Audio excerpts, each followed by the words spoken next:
नमस्कार दोस्तों, फिर से स्वागत है आपका आपके ही चैनल आपके ही यूट्यूब परिवार में।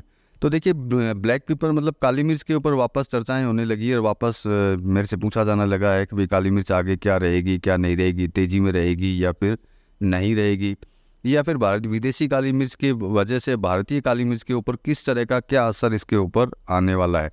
तो इसके ऊपर भी चर्चा रहती है, लोगों के विचार भी रहते हैं कि क्या होगा क्या नहीं होगा, उसके ऊपर हमेशा उनका दिमाग चलता रहता है। तो चलिए दोस्तों, विदेशी काली मिर्च के ऊपर चर्चा करेंगे कि विदेशी काली मिर्च जो है किस कंडीशन में ऊपर की साइड जा रही है कि नहीं जा रही है, या फिर विदेशी काली मिर्च जो है तेजी बनने पर अपने ब्लैक पेपर पर मतलब अपनी भारतीय काली मिर्च के ऊपर किस तरह का कोई असर इसके ऊपर पड़ेगा, इसके ऊपर चर्चा करेंगे दोस्तों। लेकिन चैनल पर नए हैं तो वीडियो को लाइक और चैनल को सब्सक्राइब जरूर कर लीजिएगा। लगता हो वीडियो शेयर के लायक है तो शेयर करना बिल्कुल भी मत भूलिएगा। तो देखिए, सबसे बड़ी चीज़ बोल देता हूँ कि विदेशी काली मिर्च के लिए मैंने पहले भी आपको एक वीडियो में बोला था कुछ दिनों पहले कि इसमें ज़बरदस्त तेज़ी चालू है और आगे भी इसमें तेज़ी चालू रहेगी। आज की भी अगर बात करते हैं तो आज भी विदेशी काली मिर्चों के अंदर ज़बरदस्त तेज़ी दिखाई दे रही है। सिर्फ इंडोनेशिया में हल्की फुल्की गिरावट है। बाकी वियतनाम की अगर बात करते हैं तो ज़बरदस्त तेज़ी इसके अंदर दिखाई दे रही है। अब इसका असर देखिए, निश्चित बात है कि इनका जो भाव होता है अपनी काली मिर्च से कम ही रहता है। लेकिन कैलकुलेशन करते हैं हम लोग और भारत में लाते हैं तो ये काली मिर्च जो ज़्यादा भारत के अंदर आती है तो अपने को किंतु परंतु इसके अंदर नज़र आती है।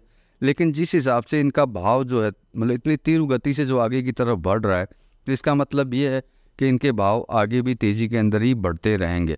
और उन भावों की वजह से जो है अपनी ब्लैक पेपर मतलब भारतीय ब्लैक पेपर पे जो है तेज़ी का असर अपने को देखने को इसके अंदर मिल सकता है। और देखिए, कंटिन्यू मैंने आपको बोला ही है कि विदेशी काली मिर्च जितनी तेज़ होगी उसका असर जो है अपनी भारतीय काली मिर्च के ऊपर ज़रूर आना है। और विदेशी काली मिर्च के ऊपर मैं आपको पहले भी कई वीडियो बना के दिए जिसके अंदर आप देख सकते हैं कि कंटिन्यू तेज़ी के अंदर जो है विदेशी काली मिर्च चल रही है। आज की भी बात करते हैं तो तेज़ी के अंदर है। अब आपको क्या है कि थोड़े भाव बता देते हैं इसके, जिससे कि आपको ये अंदाज़ा रहे कि भाई वहाँ के भाव कितनी तेज़ी के अंदर चल रहे हैं, जिससे कि आप अपना अंदाज़ा या अपना कैलकुलेशन उसके अंदर लगा सके कि आपको जो है आगे क्या करना चाहिए काली मिर्च को लेकर के, या फिर क्या नहीं करना चाहिए, उसका अंदाज़ा खुद आप लगा पाएंगे। तो चलिए एक एक करके सारे भाव आपको दे देते हैं कि किस तरह के भाव जो हैं आपको मिलने वाले हैं विदेशी काली मिर्च के अंदर। तो देखिए, इंडोनेशिया से स्टार्ट करते हैं। तो इंडोनेशिया में हल्की फुल्की गिरावट के साथ में जो है ब्लैक पेपर जो है 5,613 USD जो है पर MT मतलब पर टन जो है चल रही है। अब इंडोनेशिया के अगर वाइट पेपर की अगर बात करते हैं तो 7,396 USD जो है पर MT चल रही है। ये माइनस के अंदर यूँ समझ सकते हैं 0.38% के माइनस के ऊपर दोनों जो पेपर्स हैं चल रही हैं, चाहे वो वाइट पेपर हो या फिर ब्लैक पेपर हो।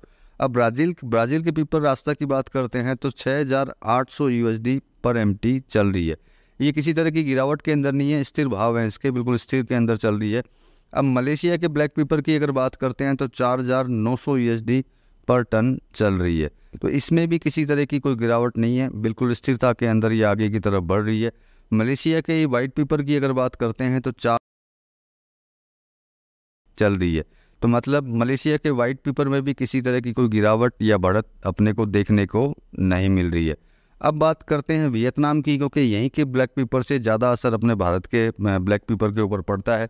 तो उसकी अगर बात करते हैं तो वियतनाम में 500 GL की अगर बात करते हैं तो 6,500 USD पर टन चल रही है। ये अच्छी खासी बढ़त के अंदर चल रही है। अब 6,500 USD पहले मैंने आपको बताया था कि समथिंग 10 से 12% फिर 15%। आज की अगर बात करते हैं तो 16.90 मतलब 16.92% जो है तेज़ी के अंदर चल रही है। मतलब कि एक एवरेज, वैसे अगर अंदाज़न एवरेज बोलते हैं तो 17% के करीब ऊपर की साइड ये भाग रही है। और आगे भी आशा यही है कि ये और तेज़ी की तरफ आगे की तरफ भागती रहेगी। अब वियतनाम के 550 GL की अगर बात करते हैं तो 6,700 USD पर MT चल रहा है। ये यूँ समझ सकते हैं समथिंग 12% अप के अंदर चल रही है। तो मतलब कि ज़बरदस्त तेज़ी के अंदर ये कंटिन्यू जो है वियतनामीज ब्लैक पेपर जो है कंटिन्यू आगे की तरफ जा रही है। अब अगर वाइट पेपर की अगर बात करते हैं तो 9,500 USD पर MT चल रही है। ये 15.79% के ऊपर जो है तेज़ी के अंदर चल रही है। मतलब 15.79 एक कम 80 के हिसाब से ये आगे की तरफ परसेंटेज के ऊपर आगे की तरफ बढ़ रही है। तो मतलब कि सिर्फ इंडोनेशिया जो है वहाँ पे हल्की फुल्की मतलब माइनर गिरावट है, बाकी कहीं पे भी जो है किसी तरह की गिरावट जो है अपने को देखने को नहीं मिल रही है। तो मतलब वियतनाम ज़बरदस्त तेज़ी में है, तो इसका मतलब यही है अपने भारत में भी अपने को तेज़ी देखने को मिलेगी। कुछ समय लग सकता है, वो अलग बात है, लेकिन तेज़ी इसमें दिखाई देती है। तो चलिए, ये सारी रिपोर्ट थी पूरे विदेशी काली मिर्च की, जिससे कि आप अपना अंदाज़ा लगा सके कि किस तरीके से आपको आगे करना चाहिए और क्या नहीं करना चाहिए। अब अगर आपको कैलकुलेशन लगाने में तकलीफ ना हो तो आप अपने हिसाब से काम कर सकते हैं। बाकी आप अगर मेरे से राय लेना चाहें तो आप मेरे से राय ले सकते हैं, मेरी पर्सनल एडवाइस ले सकते हैं। स्क्रीन पे हमेशा नंबर रहते हैं, आप व्हाट्सअप कर दीजिएगा, आपको डिटेल्स मिल जाएगी किस तरीके से आप जो है मेरे साथ में जुड़ सकते हैं। तो चलिए मिलेंगे अगले वीडियो में अगली जानकारी के साथ में, तब तक के लिए धन्यवाद।